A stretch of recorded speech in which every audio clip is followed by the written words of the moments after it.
Ayan, hello guys, welcome back sa channel natin, Kalingap Edu. Dito tayo ngayon kala Johnny Ling. Hindi natin siyang bisitahin guys.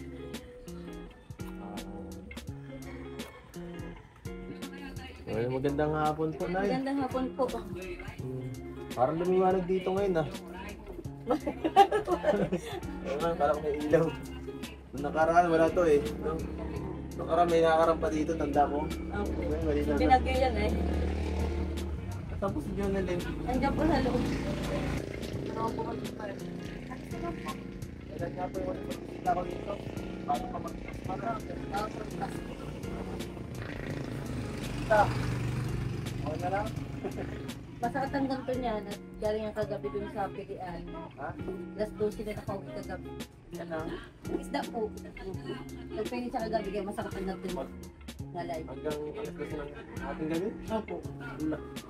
Alas 12 na nakauwi kagabi. Overtime na nga. Nag-overtime ka. Ilang oras na kahapon na gano'ng trabaho? 12 hours? Hindi naman po. Gabi po kasi siya na. Ah, Gabi po siya naggabi. So mga ano at alas 11, nasa niya alas 12. Kaya nakabili siya ng bigas. Ah, ito pala oh. Ang kanya na pundar sa pagbili ng pag ano. Kano kinita mo doon? 10,000. Ano na biya? Ano po? 350 po. Tapos may isang kilo. 350 pa sa isang kilo isda. Ay, pabuto kayo. Ay, sige lang po. Sana na po kami nakatayo. Ay, na pa kami nagubuhay. So, ito pala yung ano, pamilya niyo po na yan, no? Opo. Ito po. Yung college ko Si Johnny yan. Ling to. Opo. Ano siya niya? Grade 5. Ay, grade 5 pa siya dito. Grade honor siya dyan. Kasi ito po yung college niyo. Opo. Anong year na po niya grade? First year college. Kala ko graduate na siya. Graduate po yan ng ano? Ay, senior high. Senior high. Kala ko. Sino to? Ito. Yung bunso ko yan, yung grade 7. Ilan po sila? 4? Tatlo. Tatlo lang. Siya ang sulo mo ba? So, bukod po tayo, sino pang kasama niyo sa bahay? Yung kasama ko. Ano po? Wala po. At alis po, nagpunta dun sa kapatid niya. Ano ko po? Yung ano po, yung PWD siya, pero nakakapaglakad naman siya. Ano po kasi kaya siya naging PWD dahil may sakit siya sa puso. Meron siyang heart failure. Tapos may COVID-19 na siya. Tamama na siya. Ano po? May gamot siyang dito. Meron po. So, gamot po at para po Maintenance po. maintain yung pag-ano niya. Opo. Yung pag-bilin. Opo. Ano at least once a month? Day o ano? Ano po, everyday. Kano po ano? Ano Isang po, gamot? yung isang gamot niya nagkakahalaga na. Meron siyang gamot na nagkakahalagang 255, merong Hindi lang po isang gamot. oo po. Marami. Marami. Andiyan, may resita nga ako dyan at nung ano, nagpunta kami ng DAE. Nagpa-check up siya nung last year pa naman. Sa diet po. Opo. Every 3 months siya bumabalik-balik yun. Hindi pala po dito nabili sa diet pa. May nabibili naman po dyan. Okay. Pero napadiet po siya, gawa nandun yung doktor niya sa OPD sa provincial. Tingnan na natin itong Sige, pasok po. kung gaano ka ano. Nagsisiksikan silang 5. 5 ano.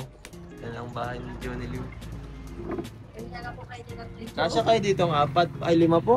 Opo. Yung iba sa saig na. Yung asawa ko po doon. Tapos kayo Kami po dito nila Junary. Pag gano'n ang higa namin. Ay patay ulit na. Oo. Ang hilira sardines. Dito yung bunso sa pinakagilid at medyo maliit, medyo maiksi. Doon kami. Naiasawa ko nandun kay Ate Ori niya pag ganitong oras. Pag ganito talagang napunta siya doon kasi wala mo kami. Doon niya ako dati, pang ulam doon may ano. Doon siya nakain, nauwi lang siya dito hapon. Yung pala ano dito. Sa Johnny Ling. Okay lang. Tulog lang. Pagod ka eh, ano? Sakit sa katawan. Nilagyan ko ng kating ko yung ganito. Kung manahihirapan sa ganang ano, sistema. Bakit? Okay lang. Para sa Ano na yun, araw-araw na gawa. ay, araw-araw yun? Ayun mo po, parang nasanay na rin. At least, gaano ka dalas yung ginagawa? Ano po, minsan po ang panginoon. Araw-araw. Siguro ano. Okay, meron na din. Pag walang ano, pag walang nada. Ayan po si si Jonelyn. Tama na, Jonelyn. Samahan mo si Jonelyn sa sa sentro para bumili po ng gamot at malapit na rin mga kailangan si tatay daw ng kanyang mga inuming rest na gamot. Ma, ito? Oo. Nay, samahan ko na muna po ha. Nilinisan ko itong dala niya kanina. Pinalagay ko sa rip-eye. Yan yung dala niyong isda. Opo, kagabi. Pinalagay ko sa rip-eye. So, may baon pa. Tara guys. Palagi ka na nakasakay sa kotse. Sabi ni mama mo. Ngayon lang. First time lang po.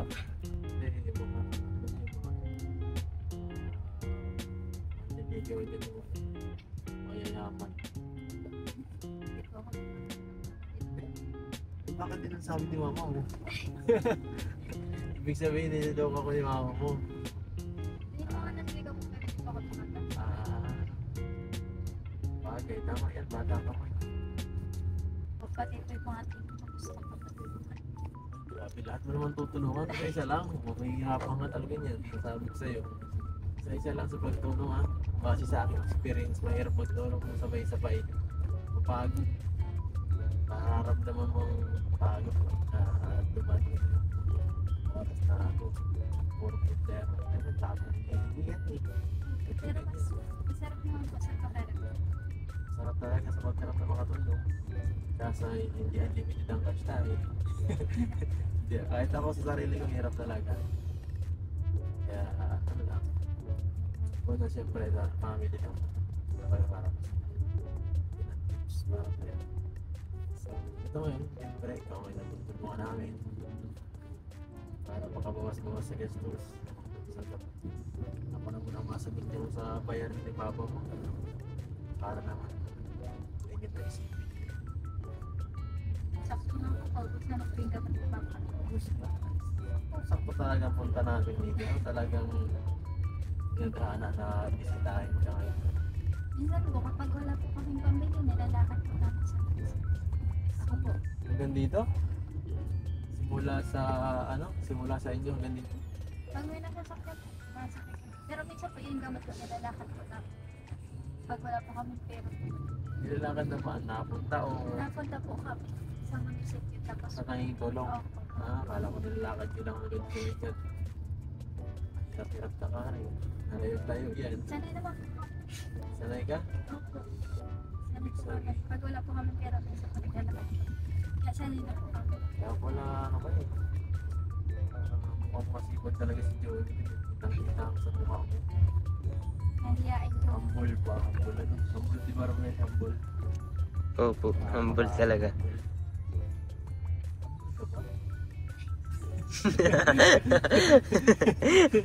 Tatawa ko ay. May duda binawi.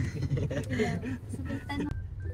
At least okay din yung ganitong di ba Mario? Makalabas tayo para siyempre mas mag-get to know natin si Jonelyn.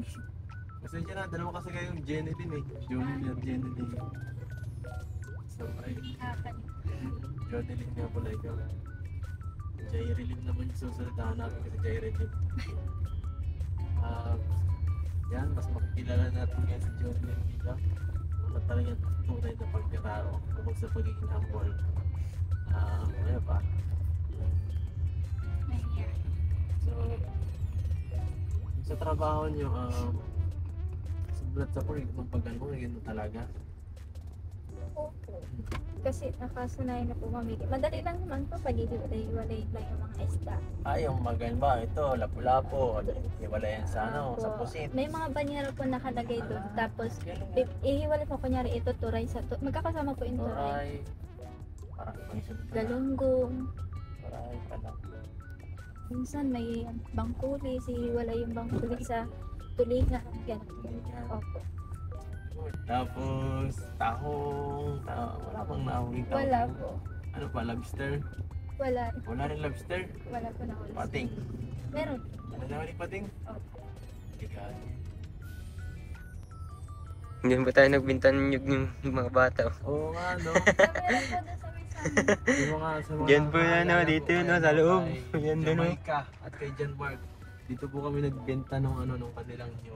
Yan o, sa loob. Ang dami po isda dito. Grabe. Dito kami nagtinda, taga dito, magkalapit lang sila ng lugar ni 36 kilo, 400 pesos. Ako sa'yo, magtinda ka na lang ng nyug eh. Natinda po kami doon sa may sa amin. Lalagay ka sa pati. Sila tinatawag dyan yung... Binibinta nito ng lugar. Para sa ilan din, para...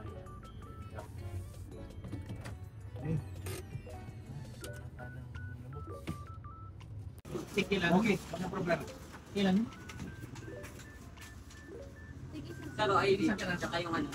So ayun guys, nabili na ni Jonelyn yung niya, yung gamot. Si ang binili yata niya yung pang makeup. Ibang inano niya. Ang paganda po ng puti ng balat. Papaputi. Hindi ka nagamit ng kahit ano? Kahit ng anong mga pang pa-skincare, wala kang ginagamit. May naisip ni Jonelyn na lumabas daw muna kami dito, igala niya kami dito sa kanyang lugar at libre. Libre kami. Grabe naman, napaka-generous. Napakayaman ano. Mabait talaga at mahilig manlibre ng kaibigan. Anong gusto kong barkada? Sarap po pagkain. Pang pagkain pag libre. Yay! Diba?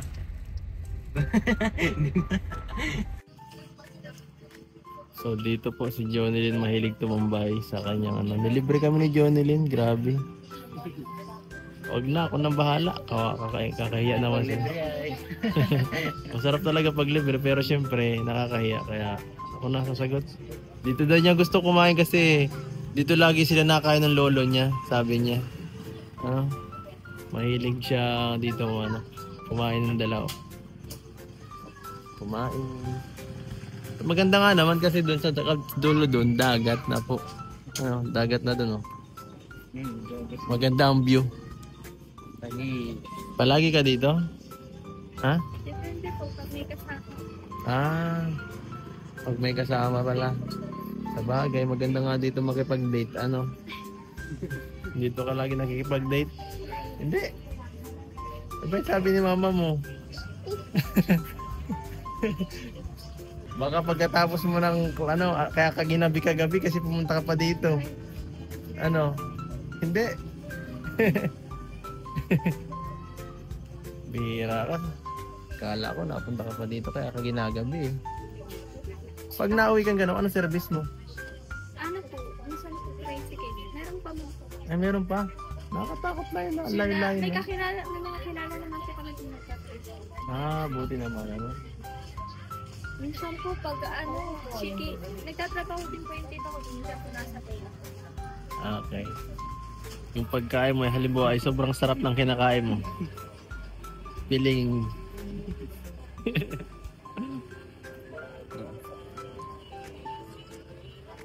Simple lang si Jonelyn, simpleng tao lang. Simpleng tulad mo. Simpleng tulad mo. Kanta na yun Maganda pati siyang kumanta, narinig ko. Hindi ko alam. Narinig ko, kumakanta siya Susunod, papakantayin natin to sa SM. Guys, ito na yung libre ni Jonelyn. Salamat Ako na madala. Sige, ikaw na magdala. Libre na yan Papadalay mo pa siya, libre na nga niya. Huwag mo nang padalay yung naglibre. Hindi ko na kaya. Ito po. Salamat Jonelyn Iba ka talaga. Mabubusig na naman si Rom.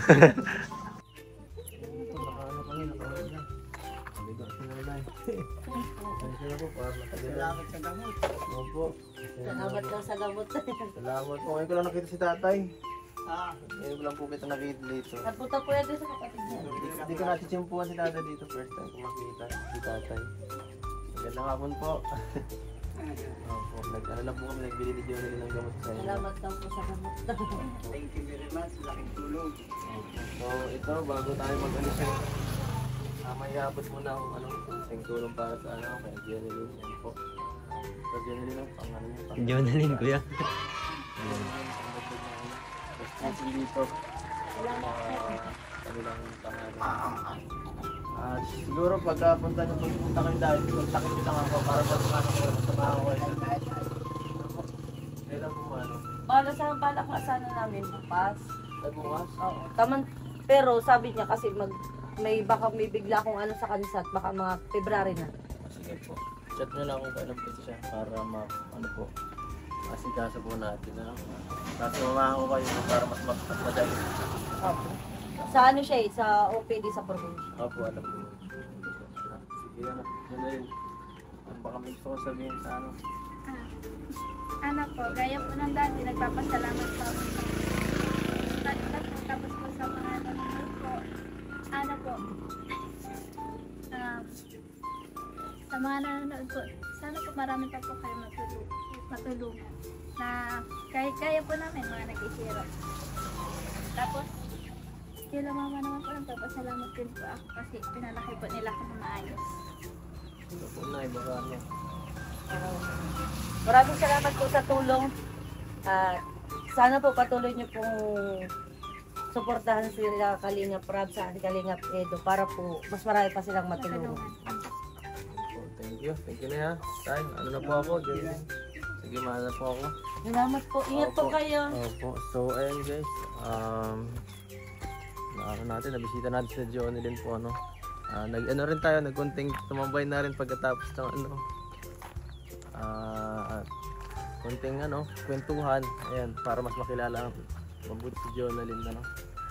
So, ayan po, salamat sa lahat ng mga sumusuporta at mga nanonood. Kung nagustuhan niyo po ito, please like, share, subscribe. At saka pala, sa mga gusto magpalabot ng tulong sa pamilya ni Jonelyn, kontakin niyo po ako sa Facebook page ko. Kalingap Edo po. Ito, hanggang dito na lang mga Kalingap. Paalam po.